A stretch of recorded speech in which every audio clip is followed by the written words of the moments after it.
महाराष्ट्र के रत्नागिरी में बाढ़ और बारिश से हालात इतने खराब हुए हैं कि राज्य की उद्धव ठाकरे सरकार ने भारतीय सेना और नौसेना से मदद मांगी है। इन तस्वीरों को देखकर डर लग जाता है। रत्नागिरी के चिपलुन शहर से तस्वीरें हैं। टॉप एंगल से वीडियो बनाया गया है तो लगता है जैसे पूरा शहर पानी में डूब गया है। देखिए बाजार में कैसे सब कुछ पानी में गुम है, कारें डूबी पड़ी है। जहां तक कैमरा जाता है वहां तक बस तबाही तबाही दिख रही है। अब चिपलुन शहर के रिहायशी इलाके की तस्वीर देखिए, जहां जमीन गायब है और ऐसा लग रहा है कि जैसे कॉलोनी पानी में बसाई गई हो। रत्नागिरी के चिपलुन के लिए पुणे से एनडीआरएफ की 2 टीमें रवाना की गई है। इसके अलावा राहत और बचाव कार्य में तेजी के लिए सेना की मदद मांगी गई है। चिपलुन शहर में बारिश का नया वीडियो आया सामने, जिसमें कारें बहती दिखाई दे रही हैं, दर्जनों गाड़ियां डूबी हुई हैं। कई इलाकों में घर की पहली मंजिल डूब चुकी है। चिपलुन शहर की आबादी करीब 1.25 लाख रुपए है और यहां बारिश ने कहर बरपा दिया है। वशिष्ठ नदी यहां से बहती है, जो कि इस इलाके की लाइफलाइन मानी जाती है, लेकिन यही लाइफलाइन ने अब ये हाल कर दिया है चिपलुन शहर का।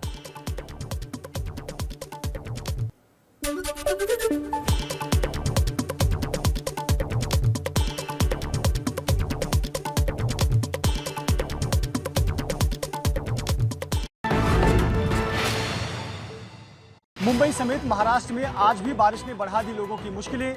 कई इलाकों में सड़कों और घरों में भर गया पानी, तो कहीं आफत में फंस गई जान।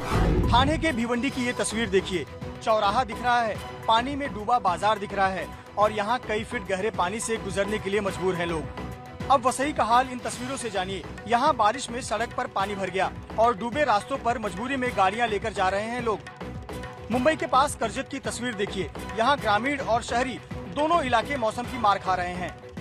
बदलापुर में तो पटरियों पर पानी भरने की वजह से एक ट्रेन कई घंटों तक स्टेशन पर फंसी रही। मुंबई से सोलापुर जाने वाली सिद्धेश्वर एक्सप्रेस के यात्री करीब 10 घंटे ऐसे ही मुश्किल से जूझते रहे। मौसम विभाग ने मुंबई समेत महाराष्ट्र के कई इलाकों में और भी खराब मौसम होने का अलर्ट जारी किया है।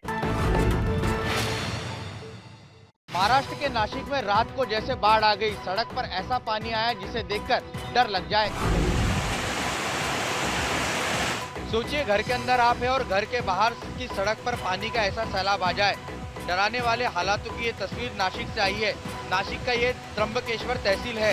यहाँ तेज बारिश के बाद ऐसा पानी जमा हो गया, सब कुछ डूबा सा नजर आ रहा है। मुंबई के पास भिवंडी में भी ऐसे ही हालात नजर आए। देखिए बाजार डूबा है, लोगों की गाड़ियाँ, मोटरसाइकिल सब कुछ पानी में डूब गई है।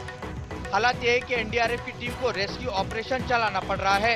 हालात चिंताजनक हो गए हैं। बचाव दस्ता काम कर रहा है, स्थिति सुधर रही है, लेकिन चिंता ये है कि कहीं फिर मौसम खराब ना हो जाए।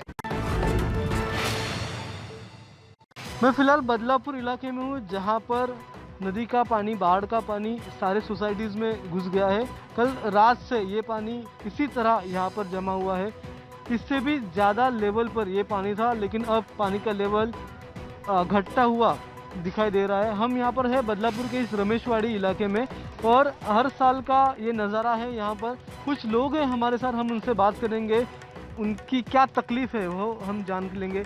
क्या बताओगे, कितने साल से ये नज़ारा आप यहाँ पर देख रहे हो और कल रात जब पानी भरना शुरू हुआ तब क्या यहाँ की परिस्थिति थी? एक्चुअली कल रात जब 2:30 बजे के बाद में यहाँ पर पानी भरना चालू हुआ, सब लोगों को बहुत तकलीफें सहन करनी पड़ती है। हर साल यही नज़ारा हम लोग को बार बार देखने पड़ता है, क्योंकि इसी साइड में अगर आप पीछे की तरफ देखोगे तो बहुत सारी अनधिकृत इमारतें खड़ी हुई है। तो इसके वजह से ये पानी का फ्लो जो वो वहाँ से निकल नहीं रहा है। इसकी वजह से ये हर साल यानी कि आने वाले हर बरसात में हम लोग को यहाँ ये पानी की समस्या से लड़ना पड़ रहा है। इसी कंस्ट्रक्शन के वजह से नदी का पानी जब शहर में आ रहा है तो फिर से नदी में नहीं जा पा रहा है। खराब मौसम में पहाड़ों का दरकना जारी। उत्तराखंड के पिथौरागढ़ में पहाड़ टूटकर सड़क पर आया।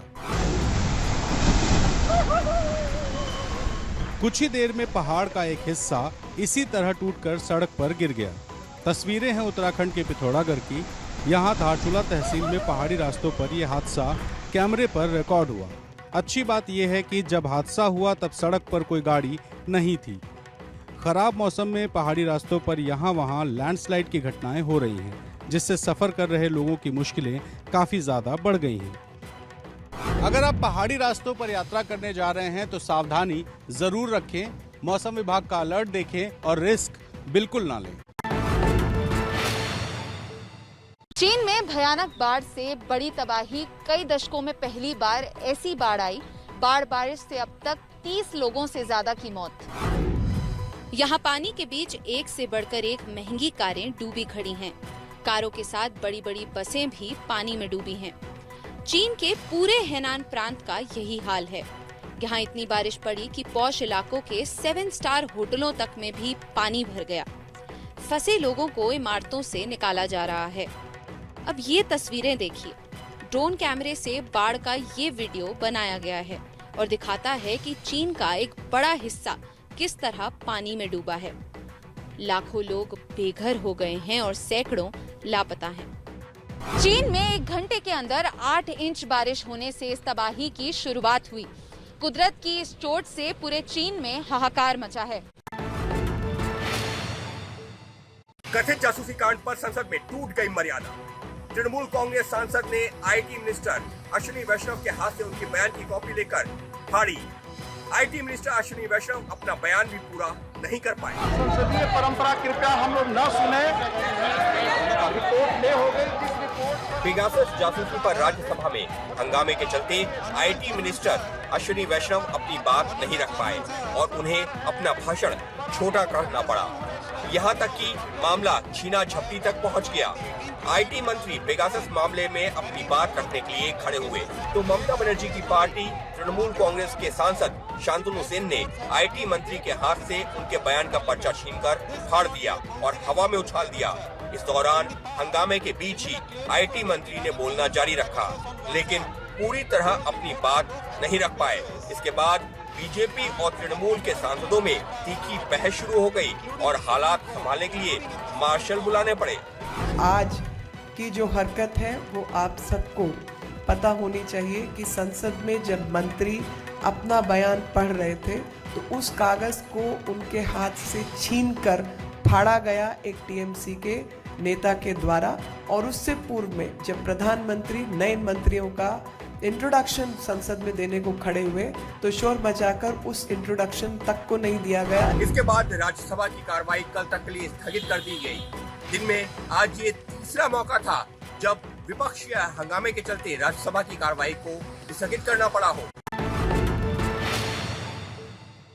संसद के दोनों सदनों में लगातार तीसरे दिन हंगामा। जासूसी कांड, कृषि कानूनों और ऑक्सीजन के मुद्दे पर विपक्ष ने सरकार को घेरा। आज भी जैसे ही लोकसभा और राज्यसभा की कार्यवाही शुरू हुई, विपक्ष का वही हंगामा चालू हो गया। हंगामा इतना ज्यादा था कि पूरी तस्वीरें भी नहीं दिखाई गई। आलम यह रहा कि दोनों सदनों की कार्यवाही कई बार स्थगित करनी पड़ी। संसद भवन के बाहर परिसर में भी प्रदर्शन दिखा। पंजाब कांग्रेस के सांसदों ने गांधी जी की मूर्ति के आगे ऐसे धरना दिया और सरकार से कृषि के नए कानूनों को वापस लेने की मांग की। जब से मॉनसून सत्र शुरू हुआ है तब से रोजाना हंगामे के चलते संसद में कामकाज नहीं हो पा रहा है। दिल्ली में 6 महीने बाद एक बार फिर हुई आंदोलनकारी किसानों की एंट्री। संयुक्त किसान मोर्चा ने संसद के करीब जंतर मंतर पर लगाई किसान संसद। मॉनसून सत्र चलने तक रोजाना जंतर मंतर पर धरना देंगे 200 किसान। इसी तरह बसों में भरकर करीब 200 किसान आज दिल्ली के जंतर मंतर पर दोपहर को पहुंचे। किसानों का जोश हाई दिखा। दरअसल दिल्ली पुलिस और दिल्ली सरकार ने किसानों को जंतर मंतर पर प्रदर्शन की इजाजत दे दी है। 22 जुलाई से मॉनसून सत्र चलने तक किसानों का यह प्रदर्शन रोज सुबह 11 बजे शुरू होकर शाम 5 बजे तक चलेगा। दिल्ली डिजास्टर मैनेजमेंट अथॉरिटी ने शर्तों के साथ प्रदर्शन की मंजूरी दी है। भाई लोकतांत्रिक तरीके से अपनी बात कहने का ये भी एक तरीका है। हम अपनी बात कहेंगे और पंचायत को संसद कहेंगे, उसमें भी कोई ऐतराज है क्या? अगर हम उसे अपनी पंचायत को संसद कह रहे तो कोई ऐतराज है? कोई प्रतिबंधित शब्द तो ये है नहीं। हाँ, तो वहीं लगाएंगे उसके बाहर ही बैठ के। हाँ, हम क्या कहीं घर वापसी थोड़ा जा रहे हैं। हम सरकार नहीं थी, पहले नहीं सरकार थी, सरकार अब है और सरकार अगर नहीं रहेगी जब खराब वो हो जाएंगे वापसी। इसी साल 26 जनवरी को किसानों के ट्रैक्टर परेड के दौरान लाल किले पर हिंसा हुई थी। इसके बाद दिल्ली में पहली बार किसानों को प्रदर्शन करने की इजाजत मिली है। किसानों के प्रदर्शन के मद्देनजर जंतर मंतर को जहां छावनी में तब्दील कर दिया गया है, वहीं दिल्ली के अन्य इलाकों की सुरक्षा भी बढ़ी हुई है। नए कृषि कानूनों के खिलाफ आंदोलन कर रहे किसानों को सरकार ने आज एक बार फिर दिया बातचीत का न्योता। किसानों की समस्याओं से संबंधित अगर बिल में कोई आपत्ति है तो सरकार चर्चा करे। पार्लियामेंट के अंदर और बाहर दोनों जगह प्रोटेस्ट हो रहा है, कोई फर्क पड़ेगा आप लोगों पे? भारत सरकार ने हमेशा से इस बात के लिए अपना खुला मन रखा है और माननीय प्रधानमंत्री जी ने भी कहा है जनोपयोगी विषयों पर खुलकर चर्चा हो।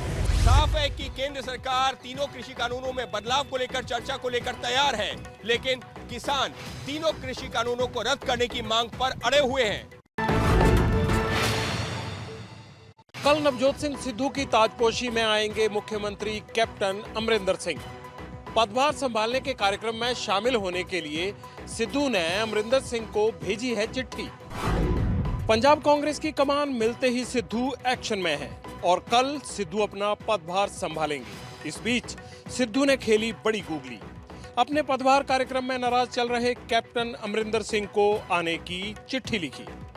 अमरिंदर सिंह ने इस चिट्ठी के बाद अपने मीडिया एडवाइजर के जरिए एक ट्वीट करवाया, जिसमें सभी पार्टी सांसदों और विधायकों को चंडीगढ़ के पंजाब भवन में चाय नाश्ते का बुलावा भेजा गया है और चाय नाश्ते के बाद कैप्टन अमरिंदर सिंह सिद्धू को आशीर्वाद देने के लिए चंडीगढ़ में पंजाब कांग्रेस भवन जाएंगे। वहीं पर सिद्धू की ताजपोशी का कार्यक्रम रखा गया है। बहुत सब ठीक है और कल आप देखेंगे कि पूरी कांग्रेस आपको कैप्टन के नेतृत्व में एक साथ खड़ी दिखाई देगी और नए प्रेसिडेंट का स्वागत करेगी। अब तक खबर ये थी कि कैप्टन अपने ऊपर साधे गए निशानों के लिए सिद्धू से माफी चाहते हैं, तभी मिलेंगे। लेकिन अब अमरिंदर सिंह अपनी जिद छोड़कर सिद्धू को आशीर्वाद देने पहुंचेंगे। कर्नाटक के मुख्यमंत्री बीएस येडियुरप्पा का जाना तय। बीएस येडियुरप्पा ने कहा कि 26 जुलाई को मेरी सरकार के कार्यक्रम के बाद हाईकमान जो कहेगा मैं वही करूंगा। मुख्यमंत्री बीएस येडियुरप्पा ने आज कहा, मेरी सरकार के 2 साल पूरे होने पर 26 जुलाई को एक कार्यक्रम है। इसके बाद जो भी जेपी नड्डा तय करेंगे मैं उसका पालन करूंगा। ये मेरी जिम्मेदारी है कि बीजेपी को फिर से सत्ता में लाऊं। मैं पार्टी कार्यकर्ताओं और धर्मगुरुओं से सहयोग का अनुरोध करता हूं। येडियुरप्पा ने अपनी उम्र 75 साल के पार होने को भी कुर्सी छोड़ने की एक वजह बताई है। हालांकि येडियुरप्पा के इस बयान से ऐसा लगता है जैसे उन्होंने खुद इस्तीफे की पेशकश की हो, लेकिन सूत्रों के मुताबिक पार्टी के आला नेताओं ने पिछले हफ्ते ही 2 टूक कह दिया था कि इस्तीफा देना होगा। येडियुरप्पा के हटने की खबर के साथ ही कई नेताओं के नाम सीएम पद की रेस में चलने लगे हैं। प्रहलाद जोशी धारवाड़ से सांसद है, केंद्र में मंत्री है। बीएल संतोष पार्टी के संगठन महामंत्री है। लक्ष्मण सावड़ी मौजूदा उप मुख्यमंत्री है। मुरुगेश निराणी अभी राज्य में मंत्री है। इसके अलावा लिंगायत नेता बसवराज इटनाल का नाम भी सामने आया है। साथ ही केंद्र में मंत्री रहे डीवी सदानंद गौड़ा भी सीएम की रेस में आगे चल रहे हैं। कर्नाटका में 2023 में विधानसभा के चुनाव होने हैं। उससे पहले बीजेपी यहां परिवर्तन कर अपनी चुनावी रणनीति तैयार कर रही है। पश्चिम बंगाल में चुनाव के बाद हुई हिंसा पर मानवाधिकार आयोग की कमेटी ने सौंपी कलकत्ता हाईकोर्ट को अपनी रिपोर्ट। ममता सरकार की भूमिका पर उठे हैं कई सवाल। इस तरह ममता बनर्जी बंगाल से दिल्ली की राजनीति साधने की कोशिश में लगी हैं, लेकिन अब बंगाल में ही उनकी सरकार पर उठ रहे हैं गंभीर सवाल। कोर्ट के आदेश पर बनी हिंसा की जांच कर रही मानवाधिकार आयोग कमेटी ने 3,500 पन्नों की रिपोर्ट हाईकोर्ट में सौंपी है। रिपोर्ट को सार्वजनिक तो नहीं किया गया है, लेकिन ममता सरकार और उनके प्रशासन पर गंभीर सवाल उठाए गए हैं। पूरी हिंसा को साजिश बताया गया है। हिंसा की जांच कर रही ममता सरकार की पुलिस की मंशा पर भी सवाल उठाए हैं। सीबीआई जांच की मांग तक की गई है। रिपोर्ट पर जवाब देने के लिए ममता सरकार ने हाईकोर्ट से और वक्त मांगा है। पश्चिम बंगाल विधानसभा चुनाव के नतीजे 2 मई को आए थे, जिसके बाद बंगाल में लगातार हिंसा हो रही थी।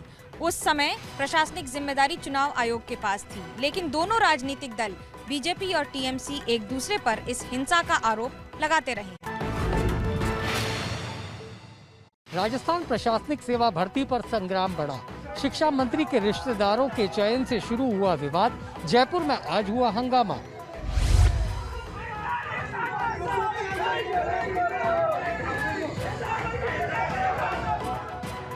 छात्रों का प्रदर्शन है, हंगामा चल रहा है। पुलिस और छात्रों के बीच चल रही है हिंसक झड़प।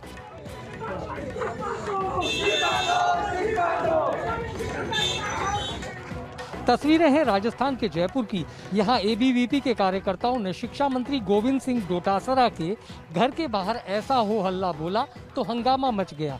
राजस्थान में ये बवाल कांग्रेस के प्रदेश अध्यक्ष और शिक्षा मंत्री गोविंद सिंह डोटासरा से जुड़ा है। दरअसल उनकी बहू प्रतिभा, बेटे का साला गौरव और साली प्रभा राजस्थान लोक सेवा आयोग की प्रशासनिक परीक्षा में चयनित हुए हैं। आरोप है कि मंत्री की वजह से चयन में धांधली हुई। मंत्री के तीनों रिश्तेदारों को इंटरव्यू में 100 में से 80 अंक मिले हैं, जबकि इस परीक्षा की टॉपर मुक्ता राव को इंटरव्यू में सिर्फ 77 अंक ही मिले हैं। मुंबई में वसूली कांड का खुलासा करने वाले पूर्व पुलिस कमिश्नर परमबीर सिंह मुश्किल में फंसे। बिल्डर से वसूली के आरोप में परमबीर पर केस दर्ज। महाराष्ट्र के पूर्व गृह मंत्री अनिल देशमुख की वसूली कांड में कुर्सी छीनने वाले असली चेहरे रहे परमबीर सिंह। मुंबई में 100 करोड़ का वसूली कांड का खुलासा खुद परमबीर सिंह ने किया था, लेकिन अब मुंबई पुलिस ने परमबीर पर वसूली का केस दर्ज किया है। एक बिल्डर की शिकायत पर मुंबई पुलिस ने ये कार्रवाई की है। मरीन ड्राइव पुलिस स्टेशन में कुल 8 लोगों का नाम एफआईआर में है, जिसमें परमबीर समेत 6 पुलिस वाले हैं। एंटीलिया विस्फोटक केस में बड़े खुलासों के बाद परमबीर सिंह को कमिश्नर की कुर्सी छोड़नी पड़ी थी, जिसके बाद उन्होंने पूर्व गृह मंत्री अनिल देशमुख पर वसूली कांड के आरोप लगाए थे। देश भर में दैनिक भास्कर अखबार के अलग अलग दफ्तरों पर ईडी और इनकम टैक्स का छापा। वित्तीय अनियमितता के आरोप लगे। देश के मशहूर हिंदी अखबार दैनिक भास्कर के अलग अलग दफ्तरों पर आज ताबड़तोड़ छापेमारी हुई। छापे मारे इनकम टैक्स विभाग और प्रवर्तन निदेशालय ने। भोपाल, इंदौर, जयपुर, अहमदाबाद, मुंबई और नोएडा समेत देश के भोपाल के कई दफ्तरों पर छापेमारी की गई। पूरा सर्च ऑपरेशन इनकम टैक्स विभाग की दिल्ली और मुंबई की टीम चला रही है। 100 से ज्यादा अधिकारियों की टीम इस रेड में शामिल है। सूत्रों के मुताबिक दैनिक भास्कर ग्रुप के पास कोलकाता की कुछ फर्जी कंपनियों से पैसे आने का आरोप लगा है। एजेंसियों की छापेमारी को दैनिक भास्कर ग्रुप ने सच्ची खबर दिखाए जाने के बाद सरकार की दबिश कहा है। उधर कांग्रेस ने भी इस छापेमारी की आलोचना कर इसे प्रेस की आजादी पर हमला बताया है। सीधे फील्ड से मैं अब देखिए आज का सुपर वायरल वीडियो। राजस्थान के अजमेर की एक बारात में घोड़ी दूल्हे को ही लेकर भाग गई। पहले 11 सेकंड का ये पूरा वीडियो देखिए।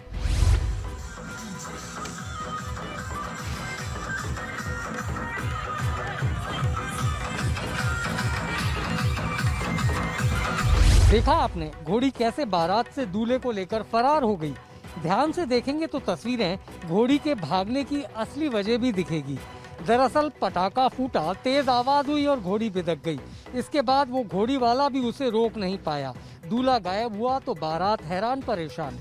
घटना के बाद घोड़ी को भी ढूंढ लिया गया। दूल्हा भी समय पर मंडप में पहुंच गया और शादी की रस्में भी निभाई गई। 4 दिन बाद यानी 26 जुलाई को करगिल युद्ध में मिली विजय के 22 साल पूरे हो जाएंगे। करगिल युद्ध में वीर गति को प्राप्त हुए सैनिकों की याद में भारतीय सेना ने एक गाना जारी किया है। न देंगे तिरंगा हमारा, चट्टानों से अड़े कहते थे वो, जाएगी जान पर भारत की शान, मिटने न देंगे ये कहते थे वो। भारत माता की जय बोला, आंखों में भर के है शोला, कंधों से कंधे मिलाकर वो चल दिए वीर, वो जंग के मैदान में तीर सजा के कमान। करगिल विजय दिवस की 22वीं जयंती से पहले सेना ने अपने वीर गति को प्राप्त हुए वीर जवानों की बहादुरी को सलाम करते हुए ये गाना रिलीज किया है। इस गीत के जरिए भारतीय सेना ने 1999 में करगिल युद्ध में मिली जीत को सलाम किया है। इस युद्ध में भारतीय सेना ने पाकिस्तान को बुरी तरह हरा दिया था और यही वजह है कि हर साल 26 जुलाई को पूरा हिंदुस्तान जश्न मनाता है और पाकिस्तान मातम।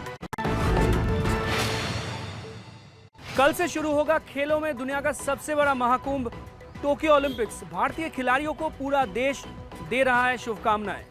खिलाड़ियों का ओलंपिक्स में मनोबल बढ़ाने के लिए हम सब लोग इकट्ठे हुए हैं और ये रहा हमारा विक्ट्री पॉइंट। तेरा सामने है जीत के है आना, लक्ष्य तेरा सामने है जीत के है आना। खिलाड़ियों को शुभकामनाओं के साथ गूंज रहा है जय हिंद। केंद्रीय खेल मंत्री अनुराग ठाकुर ने आज ऐसे ही ओलंपिक के लिए भारतीय खिलाड़ियों को शुभकामनाएं दी। खिलाड़ियों के लिए दिखाया विक्ट्री पंच। कुछ घंटों बाद ही ओलंपिक्स की ओपनिंग सेरेमनी शुरू हो जाएगी। इस बार टोक्यो में भारत के 127 खिलाड़ी मेडल के लिए जी जान लगाने वाले हैं। सीधे फील्ड से मैं अभी तक के लिए इतना ही, लेकिन रात 10:30 बजे एक बार फिर हाजिर होंगे खबरों की दूसरी डोज लेकर सीधे फील्ड से।